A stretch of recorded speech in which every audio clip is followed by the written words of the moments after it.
Being home alone can be peaceful, but sometimes it turns into something much worse. These are 4 true horror stories from people who found out the hard way that solitude can be dangerous.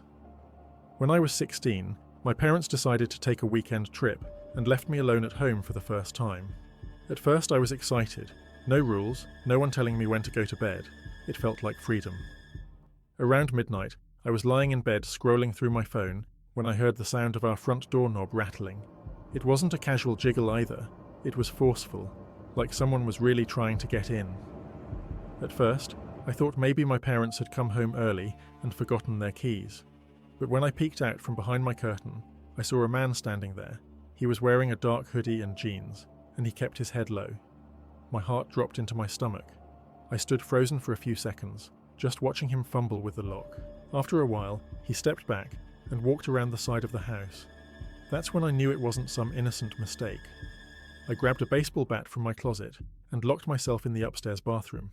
Through the small window, I saw him again, now trying to pry open the basement window with what looked like a crowbar. My hands were shaking so badly, I could barely dial 911. I whispered to the dispatcher, explaining what was happening. She stayed on the line with me, telling me to stay as quiet as possible. About 10 minutes later, flashing red and blue lights lit up the street. The man tried to run, but the officers caught him hiding behind our shed. Later, they told me he had a long criminal record, mostly for burglaries.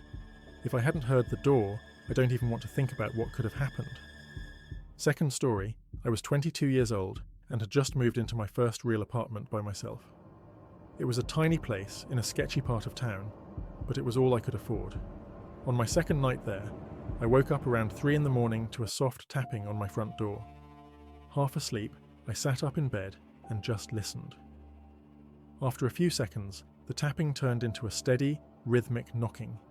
Something about it made the hair on the back of my neck stand up. I stayed perfectly still. After about a minute, the knocking got louder, turning into full-on pounding.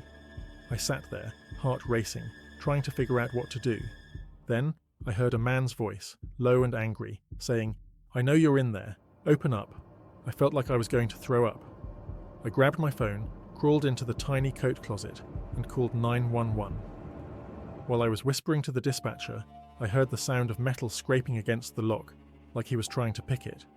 I was convinced he was going to get in. It felt like forever, but after about 5 minutes, the noise stopped.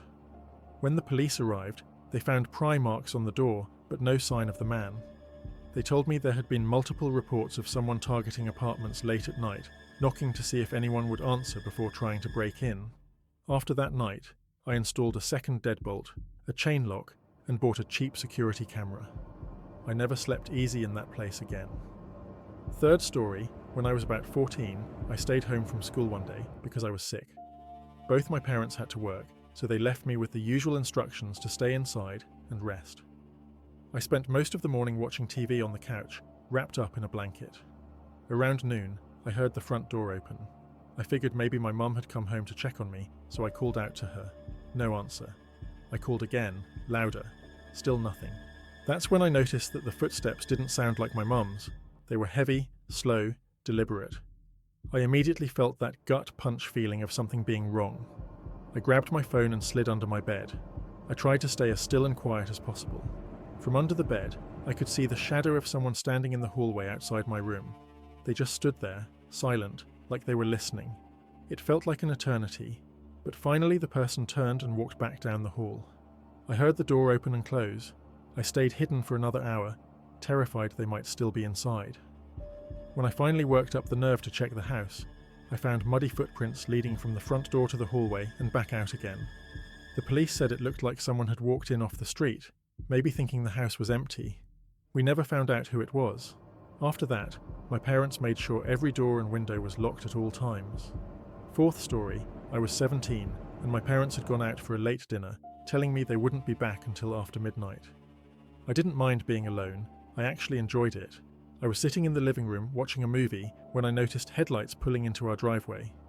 I wasn't expecting anyone. Curious but cautious, I turned off the TV and peered through the blinds. A man I didn't recognize got out of the car. He wasn't dressed like a delivery guy or anything, just jeans and a jacket. Instead of ringing the doorbell, He went straight for the doorknob and tried it. When it didn't open, he casually walked around the side of the house. My stomach dropped.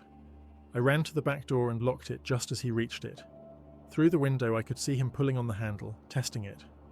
Then he moved to the windows, tapping on them lightly. I turned off all the lights and hid behind the couch, trying to stay calm. I could hear him circling the house, tapping on different windows, trying to find a way in. I called 911, whispering into the phone. The dispatcher told me to stay hidden and stay quiet. After about 10 minutes, the sound of an engine revving filled the air, and I heard the car peel out of the driveway. The police showed up shortly after. A neighbour had seen the guy and wrote down his license plate. Turns out the car was stolen, and the man driving it was caught trying to break into another house later that night. They said he was likely scouting out homes that looked empty. If I hadn't locked that back door in time, things could have gone very differently. Being home alone is supposed to be safe, a place where you can relax, but sometimes it's anything but.